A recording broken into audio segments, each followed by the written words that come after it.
De volta aqui pela TV Maceió Condor 2 com o programa Canal Aberto. Nosso entrevistado de hoje é o deputado Dudu Holanda. Deputado, nós estamos falando em desenvolvimento, nós estamos falando questão da TIM, telefone Itália Móvel, enfim, uma série de coisas. E acontece uma coisa tão grave no nosso país, a corrupção, né? O governo Dilma está aí, 6 meses de governo já, e toda vez a gente abre jornais, corrupção, ministro caindo, DENIT, Ministério do Turismo, enfim, uma coisa que não dá para entender. Qual é o sentimento do deputado do Holanda sobre essa questão do governo federal, deputado? Observe, eu acho que a presidente Dilma tem um perfil diferente do presidente Lula. E o que está acontecendo agora são decisões da presidente quanto... No momento em que ela era ministra da Casa Civil, ela percebia esses desmandos que estavam acontecendo nos bastidores do governo Lula. E ela agora, quando assumiu a presidência da República, mandou apurar.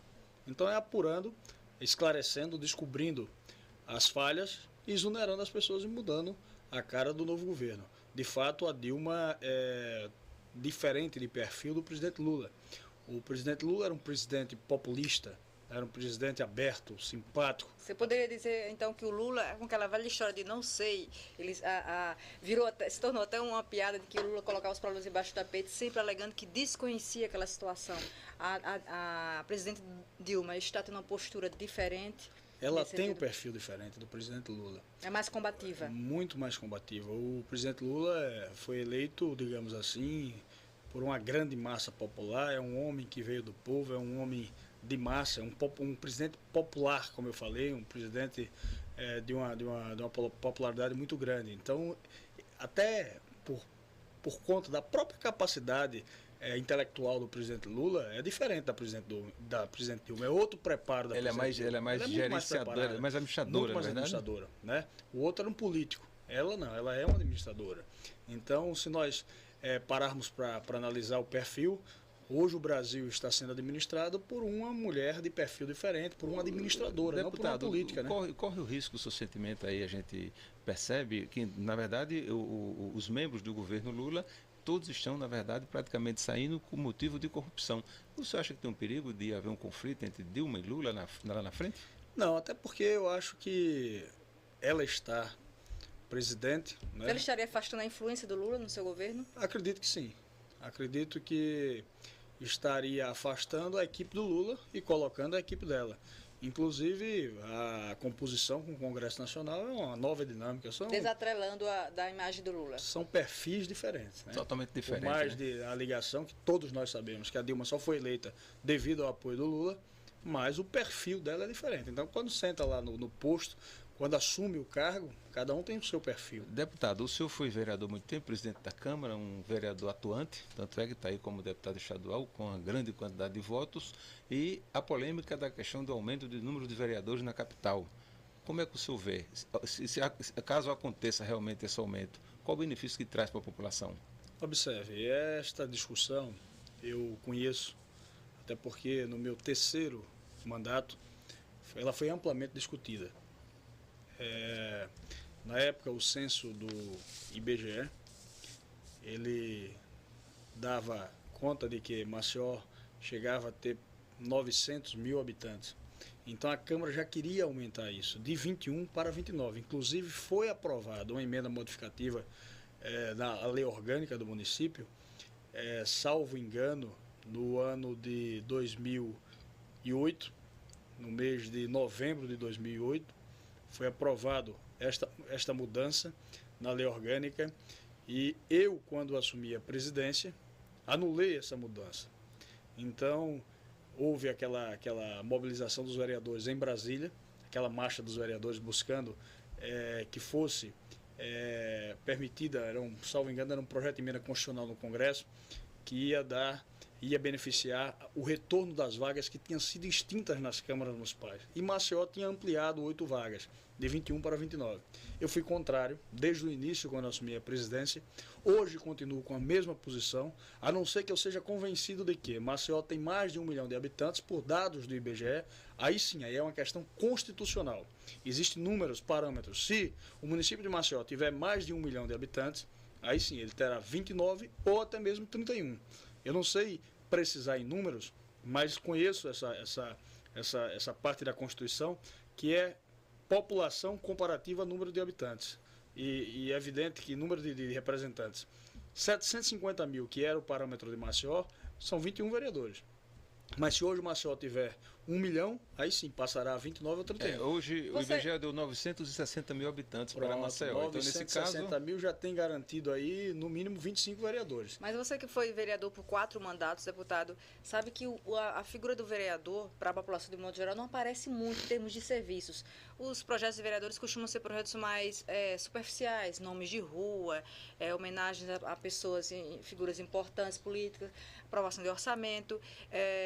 E isso parece ir de encontro a essa questão do aumento do número de vereadores. A população não consegue entender muito, até porque o serviço de vereador em matéria de projeto é pouco visível. Você, como um vereador ou um ex-vereador que foi por 4 mandatos, que pensa a esse respeito? Observe, eu tive um perfil diferente quando fui vereador por Maceió. Eu tenho um perfil de alguns colegas ainda existentes. Exemplo, eu posso citar, em termos de vereador na comunidade, eu tenho um perfil parecido, Galba, o vereador Luiz Pedro, deixa eu ver aqui outros vereadores que têm serviço prestado em bairros, que moram ou que trabalham nos bairros. A vereadora Rita Corrêa na época também, mas eu lembrei até da Rita agora, a vereadora Silvânia Barbosa, na Ponta Grossa, são vereadores mais localizados nas áreas e bairros. Por exemplo, quando falo em Benedito Bentes, lembra do Dudu Holanda, porque eu sempre trabalhei pelo Benedito Bentes, na Serraria, no Ouro Preto, no Novo Mundo, no São Jorge. Quando falo em Galba Novaes, é lembrar do Tabuleiro, que também eu tenho área de atuação no Clima Bom.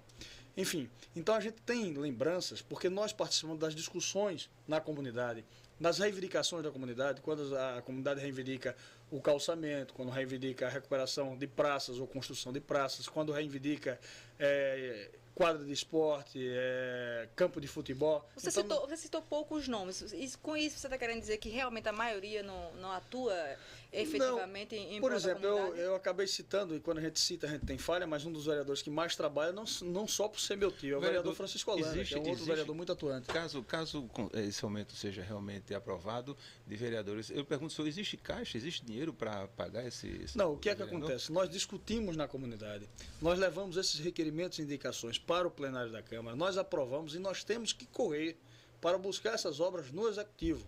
Então aí sim é necessário ser bancada governista, porque se não for, de fato não saem as obras. É importante ser bancada governista, é importante ter um bom entrosamento com o prefeito e com o secretário de respectivas pastas, infraestrutura, da CIMA, da educação, da saúde e da assistência social, para que você possa levar o posto de saúde, para que você possa levar o CRAS, para que você possa levar a escola. Isso é dinâmico.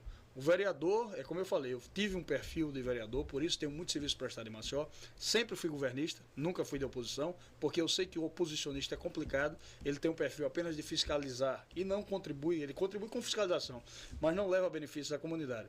Então, eu tive um perfil, que assim eu aprendi com meu pai, de que o governista ele tem acesso ao governo, tem acesso ao prefeito e assim ele leva benefício à população. Então, eu logo cedo aprendi. Tenho muitos serviços prestados graças a essa parceria que eu fiz com a prefeita Cátia Borne, inicialmente, e com o prefeito Sexta-feira, e depois com o prefeito Cícero Almeida, que esse foi o meu grande parceiro, que levou inúmeras obras, que nós andamos junto, caminhamos junto nas 2 eleições, e onde nós nos comprometíamos, ele dizia, Dudu, me lembra depois. Daí eu lembrava, cobrava ele e o Mozart, e as obras aconteceram. Aconteceu. Você que está em casa está ligado no programa Canal Aberto, na TV Maceió, da JET. Você que está em casa e quer assistir esse programa, vai sair, acesse www.maceoagora.com.br, lá tem, assista a programação da TV Maceió ao vivo e você acompanha em todo o Brasil, em todo o mundo. Deputado, vamos falar agora sobre a questão de Maceió, a questão de Alagoas. Há uma reclamação muito grande, a gente que anda pela rua, a gente vê a questão do nosso combustível, a carga tributária, se não me engano, é 27% a alíquota, né, dos combustíveis, e a gente tem um combustível mais caro do Brasil. Eu estava em Brasília um tempo desse agora, passando e vi gasolina 2,75, Maceió gasolina 2,85. Quer dizer, a gente está com o combustível mais caro do Brasil. Eu pergunto ao senhor, como deputado, uma pessoa atuante, existe algum projeto, deputado do Holanda, para reverter esse quadro, diminuir essa carga tributária para que a gente tenha um combustível igual a Sergipe, a Pernambuco? Observe, está instalado, tanto na Câmara Municipal de Maceió quanto na Assembleia Legislativa, na Câmara, uma comissão especial de inquérito em apuração, quais são os fatos e os motivos que o combustível de Maceió é o combustível mais elevado do Brasil. Como também na Assembleia Legislativa existe uma CPI proposta pelo deputado Antônio Albuquerque, que está se instalando para averiguar esses motivos. Há muito tempo eu já participei de outros momentos, quando eu era vereador de uma comissão especial de inquérito, e a alegação exatamente é essa. São impostos, são tributos que Maceió, que Alagoas cobram mais caro, e por isso eles alegam o preço do combustível ter uma alteração com o nosso estado vizinho. Se nós compararmos, às vezes, um posto aqui em Satuba tem a gasolina em percentual de centavos mais barato do que a gasolina de Maceió. E muita há indícios de cartel? A gente fica sabendo até, já fiquei sabendo em situações específicas de donos de postos aqui em Maceió que queriam ser independentes no estabelecimento dos seus preços e recebem ameaças de entidades. Olha, se você sair daqui dessa linha, você corre sério risco. Inclusive vereadores recebendo ameaças. O vereador Gabo Novaes, né? Recentemente recebeu uma ameaça de morte aí, né? Porque a questão do cartel é tão forte que virou uma organização criminosa. Seria uma organização criminosa, segundo alguns comentários que se fazem. Como é que o senhor vê isso? O senhor acredita na questão do cartel? Observe, eu sei que o sindicato dos combustíveis, eles são muito organizados, né? Os proprietários de posto têm um sindicato muito forte. Eles falam uma só linguagem, tanto é que quem os representa é o seu presidente e os demais não se expressam, apenas o presidente, que deve ser uma questão muito... Eu não conheço profundamente o sindicato, mas conheço o presidente do sindicato, sei que é um homem de bem. Mas o que ocorre? Eles alegam que os tributos em Alagoas são os mais altos, né? Os impostos que eles pagam são os impostos mais caros. Por isso é que é elevado o preço do combustível. Eu não faço parte da CPI do combustível, porque já faço parte da CPI da TIM. Então não teria tempo para cobrir essas duas CPI, até porque eu faço parte da 8ª Comissão Permanente da Assembleia Legislativa, que é a Comissão de Fiscalização e Controle, que também fiscaliza no caso dos combustíveis, no caso de recursos públicos. Nós estamos de plantão. A exemplo, eu estou hoje apurando os problemas da Braskem através da Comissão de Fiscalização e Controle. Não existe uma CPI instalada para apurar os problemas que existiram na Braskem, e sim a Comissão de Fiscalização e Controle. E a Eletrobras? A Eletrobras é um outro problema que nós estamos vivendo. É um absurdo em Alagoas. Porque nós temos podemos dizer que temos duas hidrelétricas em Alagoas. Nós temos a hidrelétrica do Xingó e temos uma hidrelétrica na fronteira, que é a hidrelétrica de Paulo Afonso, que divide com o Delmiro Gouveia. Então essas duas hidrelétricas elas têm capacidade para atender a região Nordeste. E não só Alagoas. O deputado, é lamentável o que está acontecendo. Parece que piorou depois que passou de Ceará para a Eletrobras, uma confusão, falta de A nossa situação, na verdade, deputado, veja bem, é um negócio complicado em questão de valores aqui em Alagoas. O nosso GNV, existe uma campanha para aumentar o consumo do GNV. O gás natural sai aqui do Pilar, ele vai para Pernambuco e vai para Sergipe. Lá é mais barato do que aqui, né? De São Paulo e Rio de Janeiro, o gás natural vem da Bolívia, o GNV em São Paulo e Rio de Janeiro, o metro cúbico custa R$1. Então aqui em Maceió é vendido por R$1,77, né? 1,76/9, que é 1,77, chegando em Pernambuco é R$1,40 o metro cúbico. Eu pergunto uma coisa ao senhor, o senhor não acha que está na hora da gente rever essa questão? Porque até os taxistas, as pessoas, para ter um volume maior, melhor, a pessoa... Não é compensador para o governo mexer nesse tributo? Sem dúvida. Tem que fazer um planejamento disso aí, ver o que é que está acontecendo, né? Por que os tributos aqui são mais elevados do que nos estados vizinhos?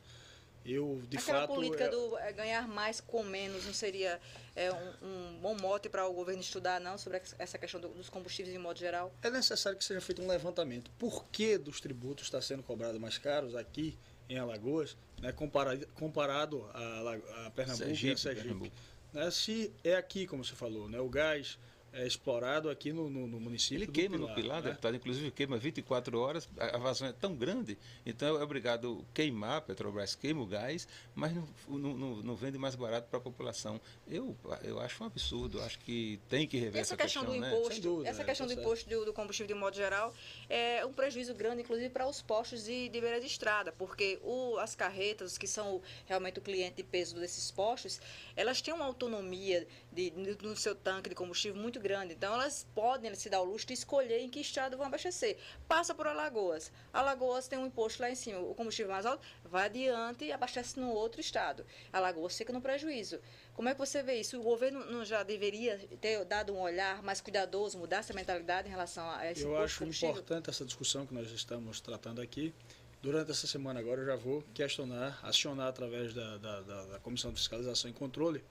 É uma bandeira quais são os importante e motivos. oportuna para um deputado, né? Isso é importante e eu sou membro titular da Comissão de Fiscalização e Controle, que é a comissão que eu vou acionar através do presidente deputado Luiz Dantas, para nós averiguarmos o que é que está acontecendo em Alagoas sobre essa questão dos impostos estar mais elevado.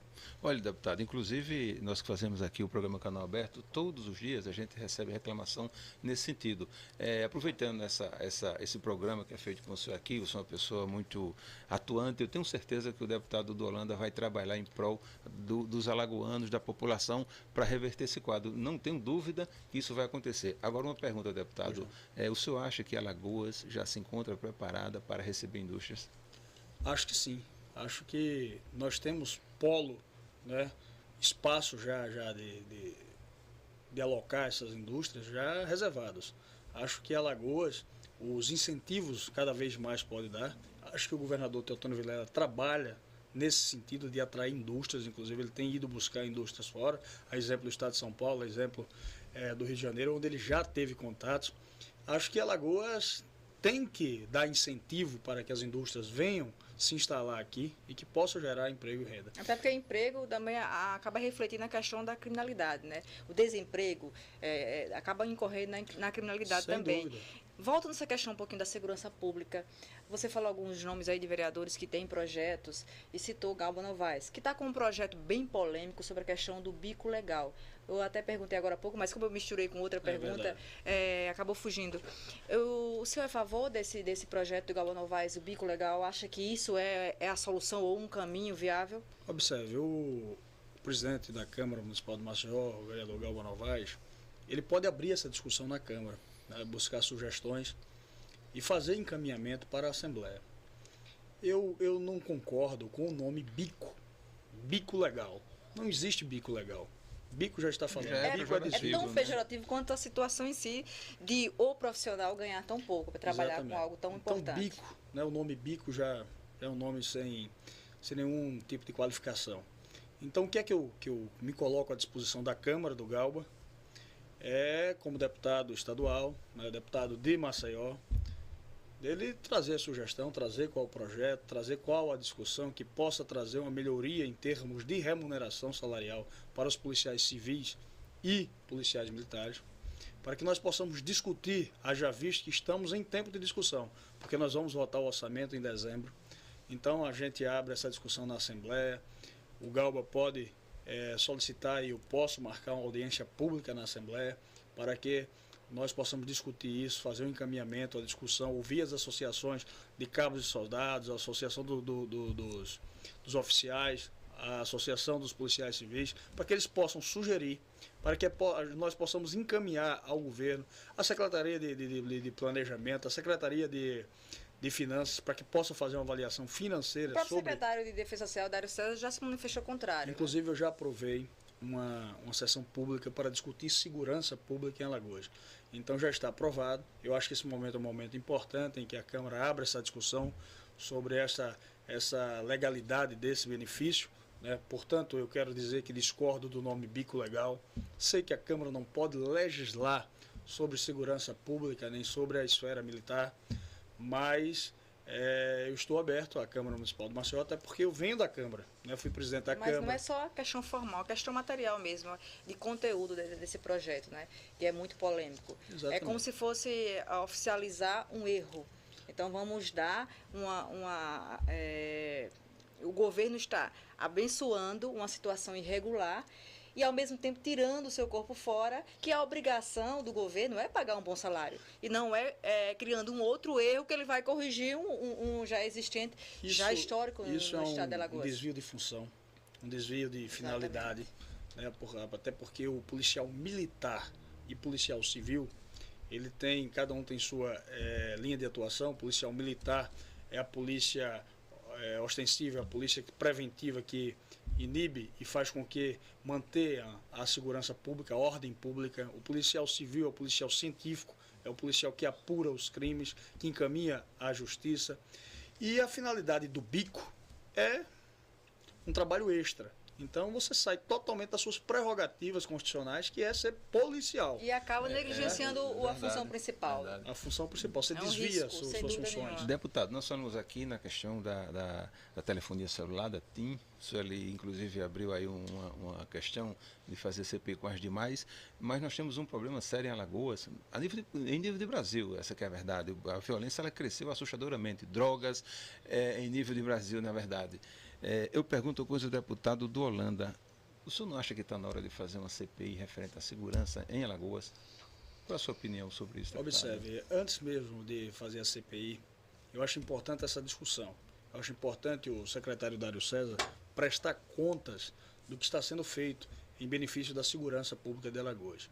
Eu tenho sugerido, tenho discutido, tenho pedido, né, a volta das barreiras policiais nas saídas de Maceió e nas divisas do estado. Nós, por conta de não termos essa barreira, aqui em Alagoas entra droga, arma, entra mercadorias sem fiscalização, porque driblam os postos fiscais. Deputado, só pegando esse gancho aí, para você ter uma ideia como a gente está numa situação tão delicada, em 1990, então o secretário doutor José Rubens Fonseca de Lima, ele foi a Paraíba copiar aquela operação Manzoá que existe. Todas as cidades da Paraíba, Campina Grande, João Pedro, todas as cidades, existe operação, tanto na entrada como na saída. Copiaram esse modelo e foi aplicado aqui em Alagoas.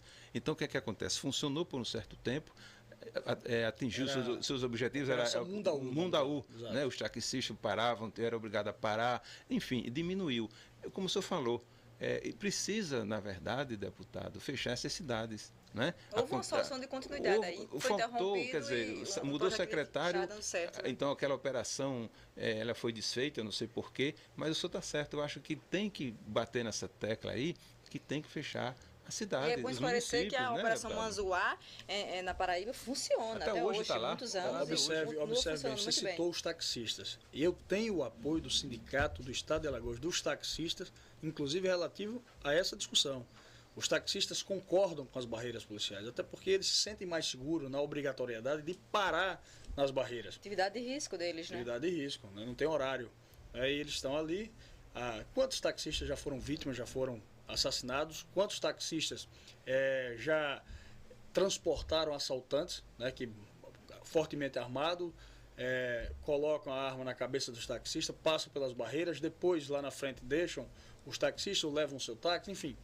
Tantos casos que já aconteceram. Então, as barreiras policiais, a volta da Operação Mundaú seria importante para coibir este tipo de influência dos traficantes, dos bandidos aqui nas divisas de Maceió com os municípios circunvizinhos, como também na divisa do estado com os outros estados que as fronteiras estão frouxas, como eu falei. É verdade. Inclusive, deputado, a gente observa um pleito aí dos taxistas, como o senhor falou, o senhor é apoiado tem um apoio do sindicato, e todos os taxistas com que a gente conversa, eles pedem a volta da Operação Mundaú, eles reivindicam, eles falam que passam nas barreiras, os policiais nem param mais os carros. Eu acho que está na hora, deputado, o senhor como deputado atuante, de fazer um projeto, apelar para o poder, porque a violência se instalou.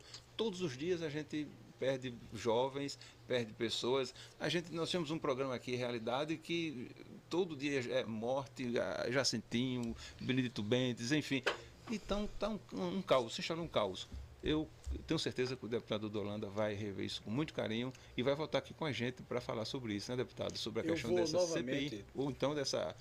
Eu vou novamente tratar sobre o assunto segurança pública nesta próxima semana, até porque eu tenho percebido que a L101 Norte e a L101 Sul, eu tenho percebido porque nas minhas viagens eu observo muito.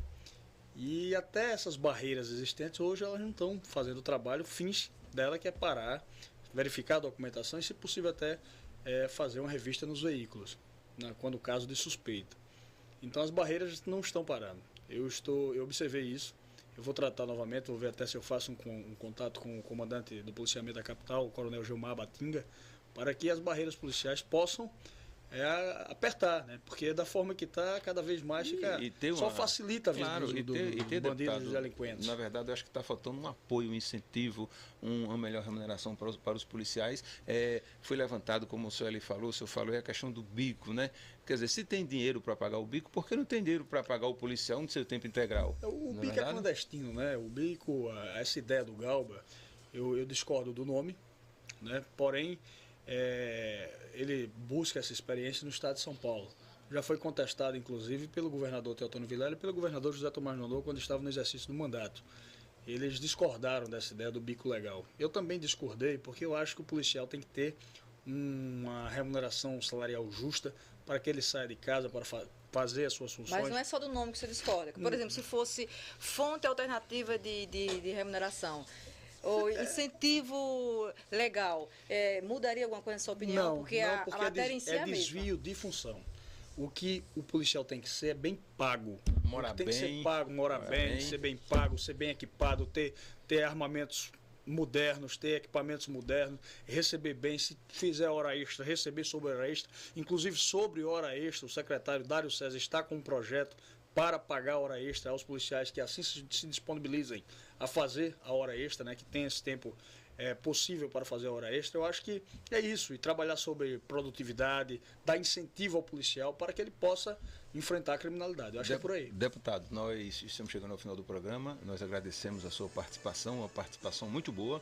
O senhor é uma pessoa atuante, nós conhecemos o seu trabalho. Eu queria que você deixasse uma mensagem para o telespectador do Canal Aberto, aquela pessoa que está, digamos assim, em aflição, que não acredita mais na política alagoana, e o deputado do Holanda está aí para dar aquele incentivo para aquela pessoa e dizer que o estado de Alagoas vai mudar.